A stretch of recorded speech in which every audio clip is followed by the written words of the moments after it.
Okay, I'll try. I have quite a long presentation. It's full of theory because it reflects our commitments in addition to a bit of what we're doing currently. So I'll give you a brief about the group, Haggar Group and its background, and our new focus areas and how they're linked to the SDGs. I will speak a bit about our corporate sustainability and social impact understanding or policies that are based on the ISO 26000, on the our internal ESG policy, and the UNGC. So that will create a link with the previous presentation that was supposed to take place. And one of our projects that is not necessarily linked with the business, it is a project under one of the departments, but it also has a lot of touch points with the SDGs. So this is quite small, but this is the group history, and the group started back in 1904, and it has invested and divested of quite a lot of businesses, starting off by agriculture, gold mining, soap production, coffee and tea plantations, going into tobacco, divesting out of tobacco, and moving into soft drinks and food and beverages, and industry, engineering, and then again back into agriculture. Recently, this is our mission. I wanted to share our mission because again it has a touch point with the SDGs. Our mission is, our vision actually is dream, deliver, share. By dream we mean aspiring to implement businesses that will have profit and have benefit to the group, but also to share those with the community. So sharing is a big part of how we look at doing business. And can you, Iman? Okay. And we're looking at not being only a Sudan-based group, because we're not. We look at ourselves as our identity as African. We look at ourselves as being as a trusted group, trusted African and successful. We recently reformulated our focus areas to look into ICT, energy, and agriculture. We do have already businesses invested in these three areas, but I'm here just creating the link, the vision of each focus area and how it is linked with the SDGs. So in energy, our vision is to enable sustainable development across Africa, starting off most probably by Sudan, by accelerating access to conventional and renewable energy. So not only energy in the oil and gas sector, but rather energy that is renewable. And by that, if you look at each one of these goals, each of the SDG goals has actually sub-goals, okay? And if you look at the sub-goals, you will get exactly a feel of what you can do to contribute to these goals. We cannot claim that we are going to achieve them, or we're going to sole-handedly achieve a certain goal. We are only contributing, and even when contributing, we're contributing to a few of the sub-goals of each goal. So if we look at the renewable energy, just simply by increasing the share of the mix between renewable energy and the standard global energy, the standard energy, be it hydro, be it fossil fuels, by increasing that, increasing that share of renewable energy in the global energy mix, we are contributing to SDG 7.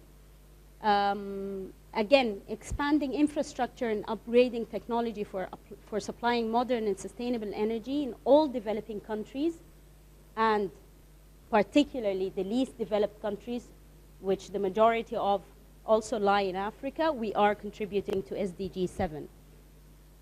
This is an SDG that appeared a lot in the SAY group projects, but Iman chose to ignore. I think it's the 12 responsible consumption and production. It's you have a lot of that SDG in your projects? Basically because when you help farmers and small-scale herders, in producing responsibly, you have a lot of SDG 12, yeah, Iman, I'm saying, which is the responsible production and consumption. In ICT, we are responding to SDG 9.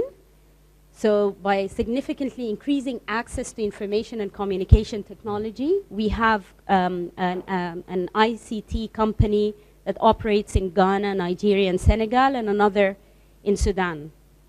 So this is linked with SDG 9. In agriculture, our vision is to support Africa's growth by fostering the trade and value-add processing. So trading in a lot of commodities, agricultural commodities, and value add to these commodities. And by that, we respond to 5 SDGs, particularly 1, 8, 9, 11, and 12, and 15. 15 is life on land. When you work on land, you combat desertification, you also create job opportunities, and you combat poverty. One last thing, no, it's not one last thing, but I would like to take us a few steps back to reflect what is our understanding of CSR and CSI, and why do we call it CSI? Can you just, no, you're going backwards. Yes. So we aim at running our group in a way which balances the need of the group to make profit with the impact the group has on the environment, on the community on which we operate, and the people with whom we employ or we have an effect on, either directly or indirectly. So with the regional expansion we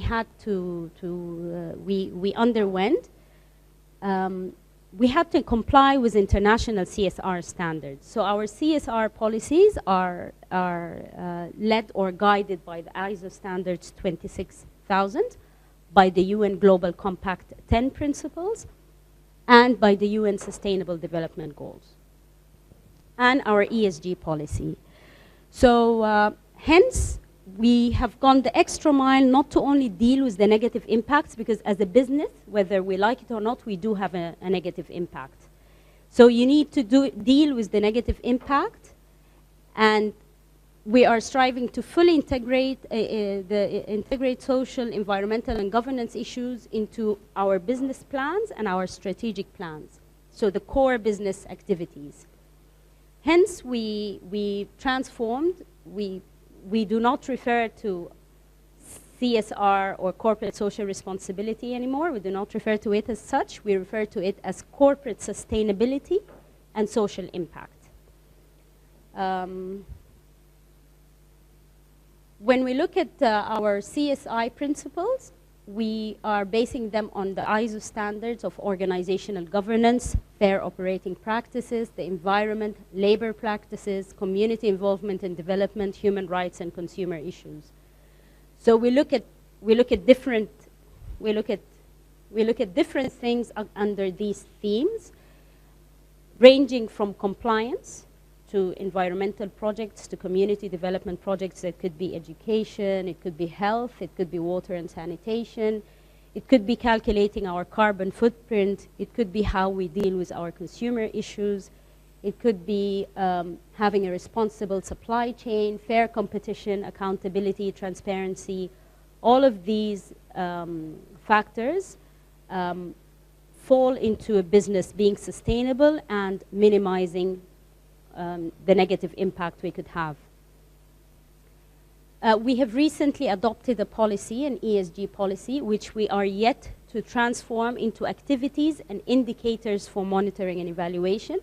And an ESG policy, it acts as a guideline and framework for the business and the people within the business to identify what investments could we go into and our business operations. So we have an ESG policy is composed of an environmental focus, a social focus, and a governance focus.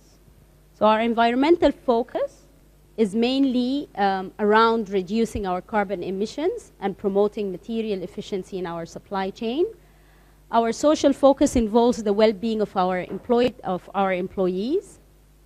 and the awareness of our local communities and how our businesses affect them. And the governance focus centers around due processes, best practices, accountability,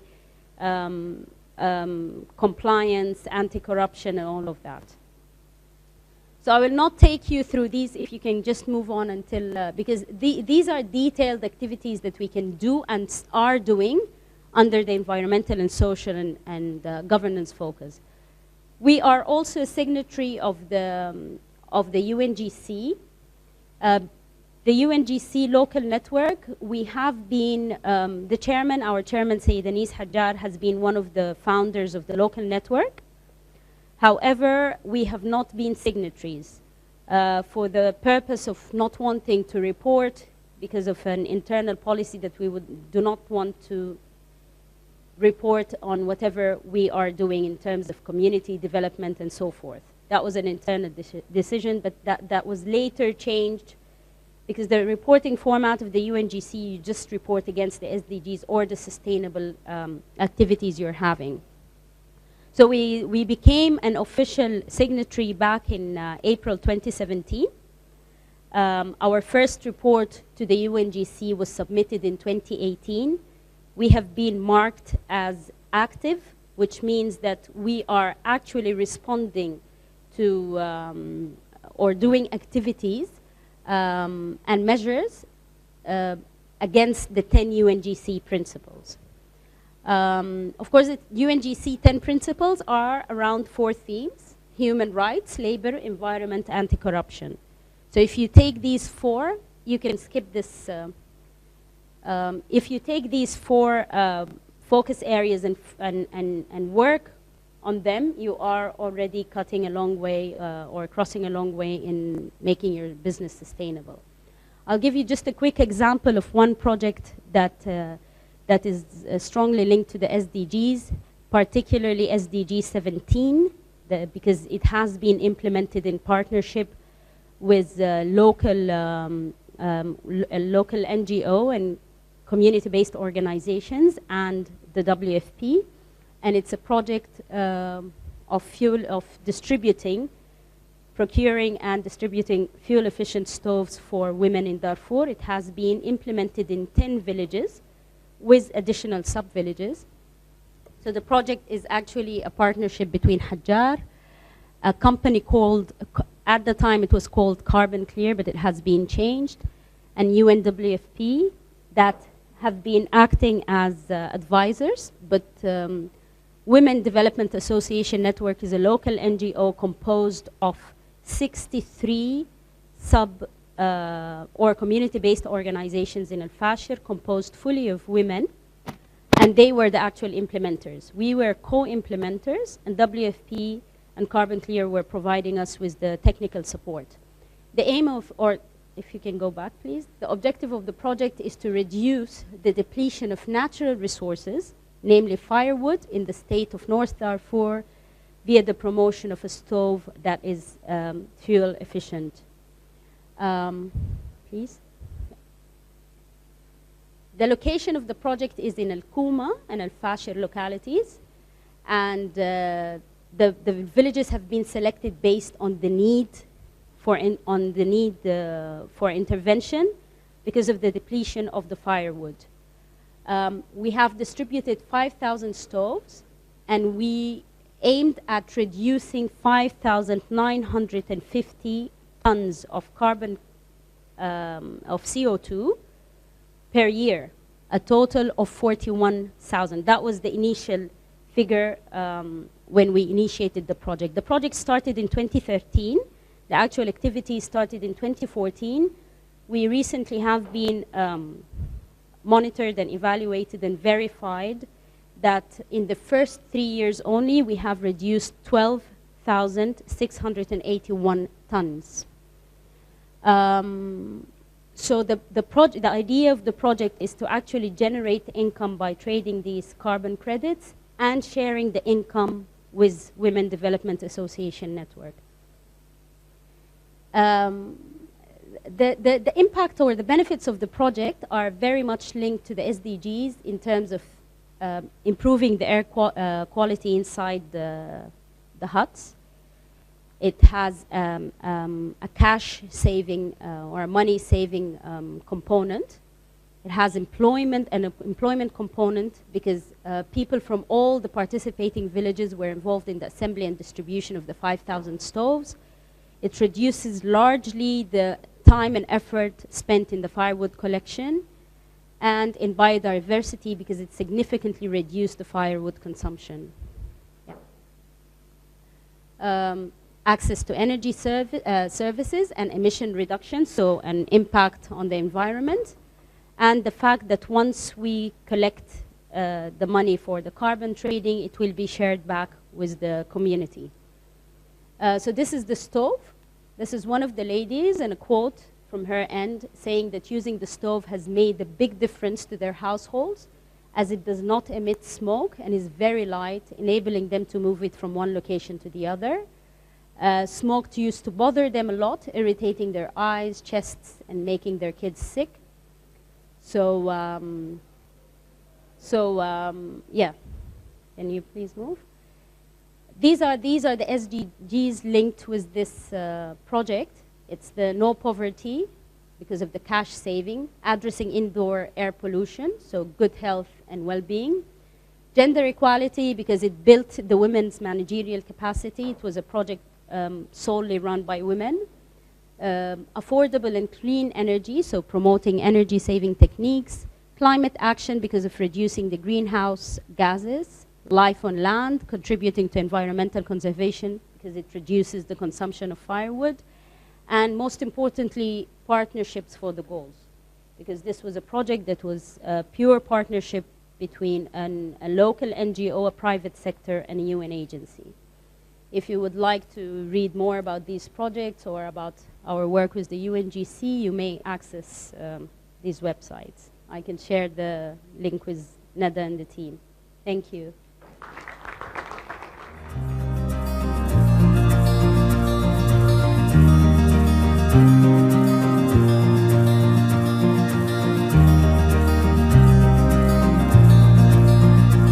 So please remember, if we all help and do a little bit, it will make a big difference.